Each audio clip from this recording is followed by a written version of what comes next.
বাংলাদেশে মাদকের ফ্যাক্টরি আছে, জানেন আপনারা?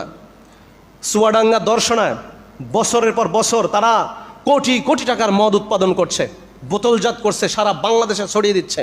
2023-24 অর্থ বছরে এই যে কেরু অ্যান্ড কং এই কোম্পানি চুয়াডাঙ্গাতে তারা এত পরিমাণ মদ উৎপাদন করেছে এবং বিক্রি করেছে, 400 কোটি টাকার তারা লাভ করেছে। এটা আবার আমাদের দেশে মিডিয়ায় ইতিবাচক হিসেবে প্রচার করেছে টিভি চ্যানেলে।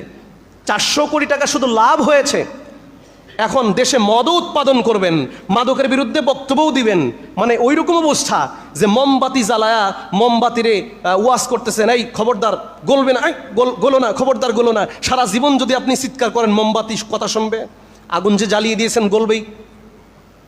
আগে ফু দিয়ে মোমবাতির আগুনটা নিভিয়ে দিতে হবে, তাহলেই তো গোলা বন্ধ হবে। এদেশে মদের ফ্যাক্টরি বন্ধ করতে হবে।